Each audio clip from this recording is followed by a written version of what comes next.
अस्सलाम वालेकुम बच्चों, दिस इज़ अबू हुरैरा और आज हम अपना न्यू लेक्चर स्टार्ट करेंगे जिसमें हम मेजरमेंट टेक्निक्स के बारे में स्टडी करेंगे। तो चलें स्टार्ट करते हैं। बच्चों, मेजरमेंट टेक्निक्स दरअसल मेजरमेंट होती है हमारे पास फिजिकल क्वांटिटीज़ की। फिजिकल क्वांटिटीज़ अगर आपको नहीं पता तो क्या होती है, तो उसके बारे में पहले ही मैं लेक्चर दे चुका हूँ पिछली वीडियोज़ में। तो अगर वो वीडियो आपने नहीं देखी तो डिस्क्रिप्शन में लिंक मौजूद है, वो वीडियो जाके देख लो, आपको समझ आ जाएगी इंशाल्लाह। तो अब पढ़ते हैं मेजरमेंट टेक्निक्स, फिजिकल क्वांटिटीज़ की मेजरमेंट। फिजिकल क्वांटिटीज हमारे पास जैसे कि लेंथ, मास, टाइम वगैरह, ये क्वांटिटीज फिजिकल क्वांटिटीज होती हैं। तो इनकी मेजरमेंट जो करनी होती है उनके लिए कुछ इंस्ट्रूमेंट्स इस्तेमाल होते हैं और कुछ टेक्निक्स इस्तेमाल होती हैं।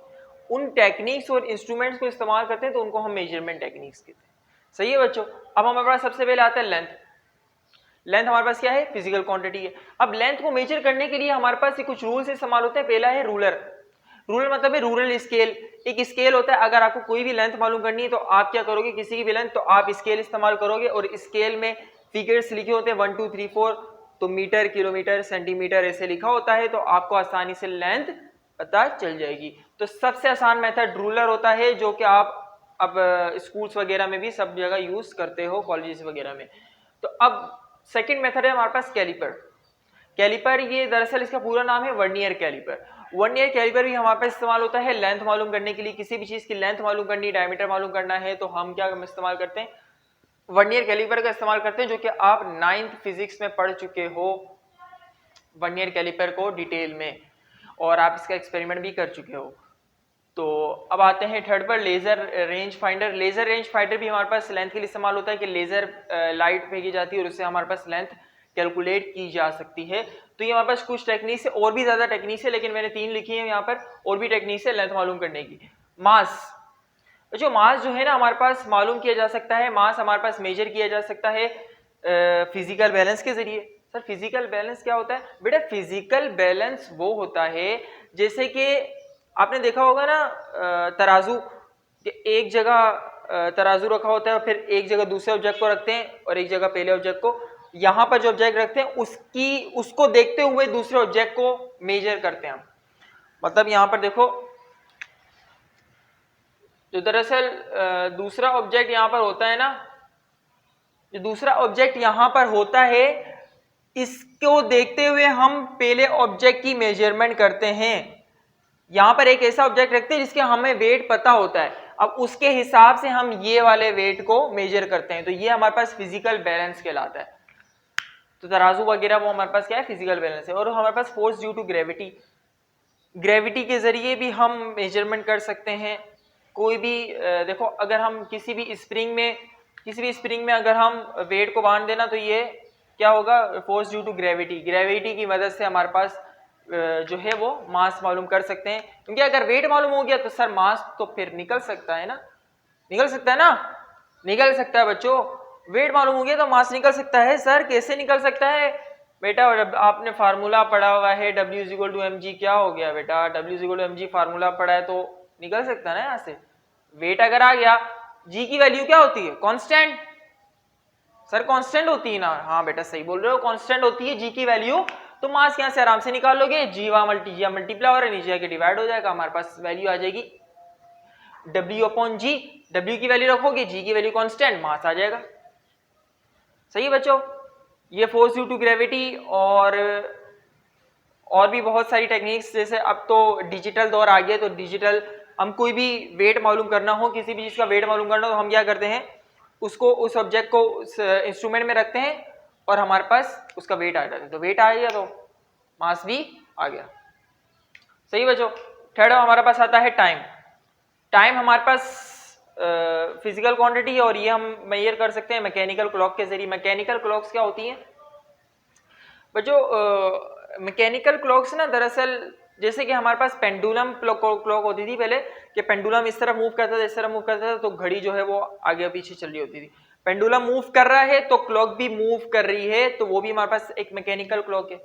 आप जो आपके घर पे जो वॉच घड़ी लगी होती है, तो वो भी आपके पास क्या है? मैकेनिकल क्लॉक है। कुको क्लॉक आती थी, वो भी हमारे पास क्या है? मैकेनिकल क्लॉक है। जो ये मैंने वॉच पहनी हुई है, ये भी क्या है? Mechanical clock. ये सारी मैकेनिकल क्लॉक्स है। एटॉमिक क्लॉक क्या होता है?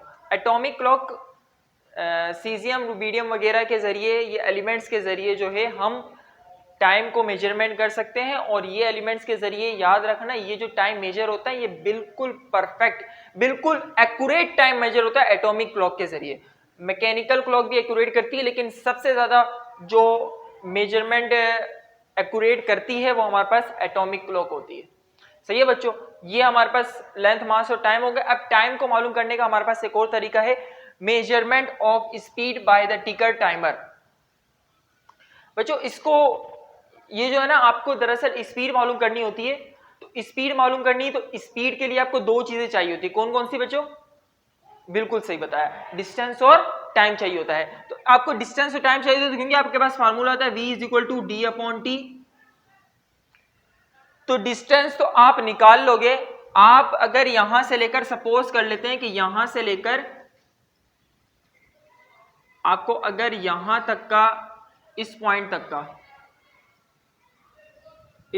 तक का आपको डिस्टेंस मालूम करना है, स्पीड मालूम करनी है, सॉरी स्पीड मालूम करनी है। तो आप सबसे पहले डिस्टेंस निकालोगे। आप क्या करोगे कि ये जो रूलर मैंने पढ़ाया है, इस रूलर की मदद से आप स्केल लोगे और यहां से यहां तक का डिस्टेंस मालूम कर लोगे। तो ये तो डिस्टेंस मालूम हो जाएगा। अब सर स्पीड कैसे मालूम करें? डिस्टेंस मालूम हो गया, दूसरी चीज क्या चाहिए? टाइम चाहिए। अब टाइम मालूम करते हैं हम यहां से। कैसे? टाइम को मालूम करने के लिए हमारे पास क्या होगा, आप क्या करोगे, ये कितने पॉइंट्स है, अगर आपको यहां से लेकर यहां तक की टाइम मालूम करना है तो आप ये देखो, ये 1 2 3 4 5 6, यहां से लेकर यहां तक के पॉइंट्स काउंट करो। ये पहला पॉइंट आपको काउंट नहीं करना है, ये दरअसल डिस्टेंस काउंट करो। 1 2 3 4 5 6, तो 6 आ गया। 6 को आप मल्टीप्लाई करवा दोगे 0.02 के साथ। सही बच्चों, 0.02 के साथ। 0.02 के साथ ही क्यों करवा रहे हैं सर? बेटा 0.02 के साथ इस वजह से करवा रहे हैं क्योंकि ये मेथड है हमारे पास टिकट टाइम है मालूम करने का। ये जो आपके पास शीट एक लगी होती है, आप बनाते हो, ये जो भी कुछ डायग्राम बनाते हो, आपको अगर टाइम मालूम करना है तो इसका टेक्निक यही है कि अगर आपको टाइम मालूम करना है तो पॉइंट्स को 6, जैसे पॉइंट्स यहाँ पर 6 है, 6 दफा हमने काउंट किया और उसको 0.02 से मल्टीप्लाई करवा दो। अगर आप आगे लेकर जाओगे, थोड़ा यहाँ पे लाओगे, 7 आ जाएगा, फिर 8 आ जाएगा। जो भी स्पीड मालूम करनी है, जहां तक का भी टाइम मालूम करना है, उसको मल्टीप्लाई करवा दो 0.02 के साथ, आपके पास टाइम आ जाएगा। सही है। ये टाइम आने के बाद आप क्या करोगे कि टाइम आ गया, फिर उसको डिस्टेंस और टाइम को डिवाइड कर दोगे, आपके पास क्या आ जाएगी? स्पीड आ जाएगी। सही है बच्चों, ये हमारे पास एक स्पीड और टाइम मालूम करने का तरीका है। दरअसल मालूम हमें स्पीड करनी होती है, लेकिन स्पीड के लिए टाइम बहुत जरूरी है, तो टाइम इस तरीके से मालूम करते हैं। डिस्टेंस तो आसानी से निकल सकता है। अब आते हैं लास्ट, हमारे पास टेम्परेचर है। टेम्परेचर हम मेजरमेंट कर सकते हैं थर्मोमीटर के जरिए। थर्मोमीटर हमारे पास लिक्विड को अगर किसी भी इंस्ट्रूमेंट में रखा जाए, एक इंस्ट्रूमेंट होता है जिसमें थर्मोमीटर जो कहलाता है, उसके जरिए भी हम कर सकते हैं। और बहुत सारे थर्मोमीटर्स होते हैं जो आप टेम्परेचर मेजर, मतलब बुखार वगैरह चेक करने के लिए, फीवर वगैरह चेक करने के लिए इस्तेमाल को, वो भी थर्मोमीटर कहलाता है। और बहुत सारे थर्मोमीटर्स होते हैं, तो वो भी हमारे पास क्या करते हैं? टेम्परेचर की मेजरमेंट करते हैं। थर्मोकपल बच्चों हमारे पास एक इंस्ट्रूमेंट होता है, ये जैसे एक मेटल 1 आ रहा है और एक मेटल 2 आ रहा है, ये हमारे पास एक जंक्शन के साथ कनेक्ट होता है। ये मेटल 1 और ये मेटल 2, मेटल 1 की वायर और ये मेटल 2 की वायर। तो यहाँ पर हम जो है वोल्टेज मेजरमेंट कर सकते हैं इसके ज़रिए। मतलब अगर बॉडी हॉट है या कोल्ड है, हॉट होगी, कोल्ड होगी, तो यहाँ पर क्या हो जाएगा? इसका वोल्टेज आ जाएगा। इलेक्ट्रिकल क्वांटिटीज़ के मेजरमेंट के लिए भी हमारे पास कुछ टेक्निक्स होती हैं। सबसे पहली टेक्निक उसमें हमारे पास आती है वोल्ट मीटर। वोल्ट मीटर क्या मेजरमेंट कर सकता है बच्चों, बताओ ज़रा। वेरी गुड, क्या मेजर कर सकता है? नाम से ही जाहिर है सर, वोल्ट मीटर मतलब क्या मेजर करेगा? वोल्टेज मेजर करेगा। तो ये हमारे पास वोल्टेज मेजर करने के इस्तेमाल करता है। वोल्टेज मेजर करने के लिए आप क्या करोगे, अगर किसी भी सर्किट का, किसी भी कंपोनेंट का आपको वोल्टेज मेजर करना है, तो आप वोल्ट मीटर के साथ उसको पैरेलल में कनेक्ट कर दोगे।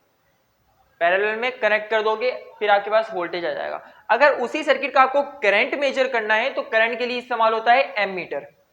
एम मीटर आप करंट के लिए इस्तेमाल करोगे, वोल्टेज आप वोल्ट मीटर के लिए इसके लिए आप पैरेलल में कनेक्ट करोगे, याद रखना बच्चों ये बात है, इसके लिए आप सर्किट को पैरेलल में कनेक्ट करोगे, लेकिन इसके लिए आप पैरेलल में नहीं करोगे, आप इसके लिए आप सीरीज में कनेक्ट करोगे।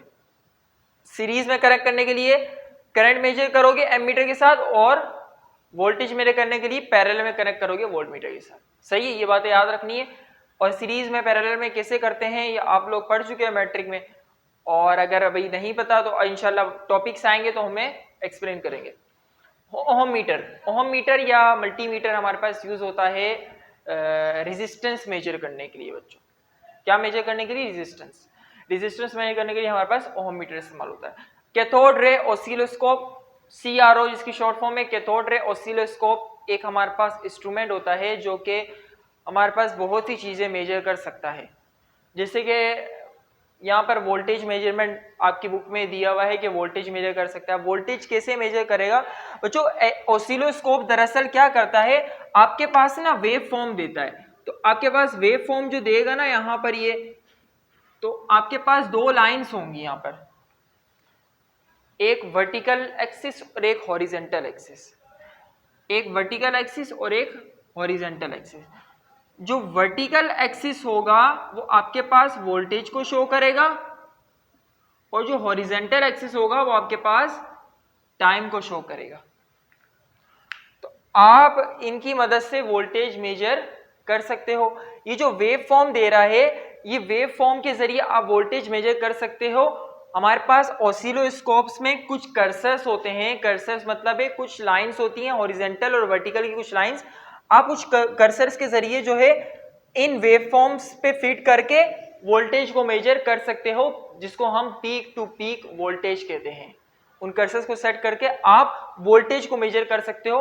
वो आप इंशाल्लाह यूनिवर्सिटी में जाओगे तो इस्तेमाल करोगे ऑसिलोस्कोप, तो वो हम मेजर करते हैं वोल्टेज मेजरमेंट के लिए। वेव फॉर्म देगा, साइन वेव देगा या स्क्वायर वेव, कुछ भी वेव देगा, तो आप उसको यूज कर सकते हो। कंपोनेंट को यूज करते करते तो यहाँ से लेकर यहाँ तक पीक टू पीक वोल्टेज आप मेजर कर सकते हो। तो ये बच्चे, ये हमारे पास कुछ टेक्निक्स थी जिसमें हम इलेक्ट्रिकल क्वांटिटीज की मेजरमेंट कर रहे थे। उम्मीद करता हूँ बच्चों ये लेक्चर आपको समझ आ गया होगा। अगर कोई भी सवाल हो तो आप कमेंट सेक्शन में पूछ सकते हो। इंशाल्लाह मिलते हैं नेक्स्ट वीडियो में।